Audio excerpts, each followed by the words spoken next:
Hello and welcome. My name is Brian Caplen. I'm editor of The Banker. I'm here with Gottfried Leibbrandt, who's the chief executive of Swift, and we're reviewing the upcoming Sibos conference in Geneva. Gottfried, one of the topics that's going to be key in the conference is going to be cybersecurity. We obviously had the situation in February at the Central Bank of Bangladesh where we saw a lot of money disappear, a lot of discussion about security systems. You described it as a watershed event. So tell us a little bit about where we are now post-Bangladesh. So clearly a watershed event gets to the core of what this industry and what we are about, operational excellence. And on that front, I should say that our record on pure operational excellence continues to be strong. We've had a year of 100% availability on SwiftNet, 5 nines on Fin, so a really good operational year. I can also say that in all of these cases, our own network security has not been breached. This was about compromises at the customer environment. And in the case of Bangladesh and in others like it that we've seen. Because there's a few more that have come up since then, haven't they? There are a few more, and we continue to see new ones. This was not an isolated incident at the end of the day.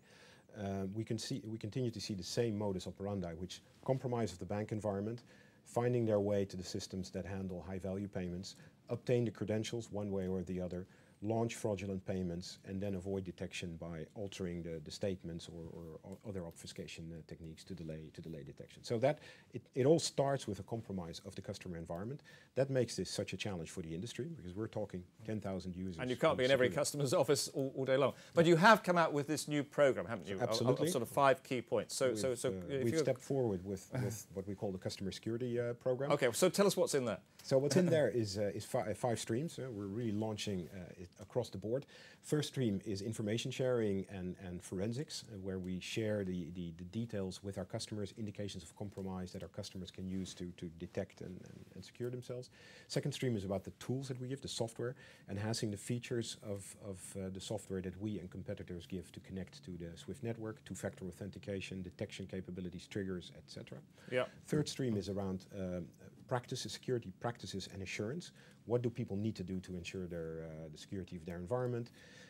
No direct connection to the internet, antivirus, latest versions of software, segregation of duty, credentials management, that whole thing, and then assurance and third-party assurance around that. Then the fourth stream is around detection.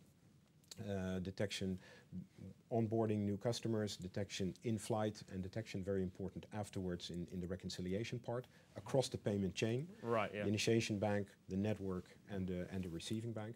And then the fifth stream is around an ecosystem of suppliers that can help banks in 200 countries really up their game on security. Okay, now you mentioned information sharing, but banks haven't really liked to do that, have they? So, I mean, when they do have a problem, they don't normally want to broadcast it to the whole marketplace. So how are you getting around that problem? So clearly, banks have always been reluctant to do that. I think the publicity around Bangladesh has helped. We have now seen many more banks come forward, and in some cases predating Bangladesh. I think the visibility has increased on the whole thing. People are willing to share information. We do that in an anonymized way, so we maintain the anonymity of the bank while we share the details of the attack. So that we think has worked. There'll be a lot of discussion here at Sibos as well. Maybe I should mention that. On the program, a lot of sessions. We have sessions around forensics, around bank security. We have 2 auditorium sessions in the Swift auditorium around our customer security program. So you'll see it's really a theme recurring, and all of the banks should be able to educate themselves. All right, now what you've said is that clearly, I mean, it's up to the banks themselves to get their own security in order. And if they don't, it actually threatens the whole network. So there has been discussion about whether you could throw somebody off the network if they're a persistent offender or persistently weak. Is that a realistic outcome, do you think? We've said that in this whole thing, nothing is off the table. So we'll look at all options. But clearly, there are other ways of enforcing. There's a role for overseers and regulators here. There's a role for counterparties who see the need to do risk-based controls based on the security of their counterparties. There's transparency, providing transparency to overseers and counterparties. And then there's ultimate backstops like suspension. It has other consequences, as taking people off the network. They may not disappear from correspondent banking, but they will disappear from the Swift network. So we're thinking all these things through. Okay, let's leave it there.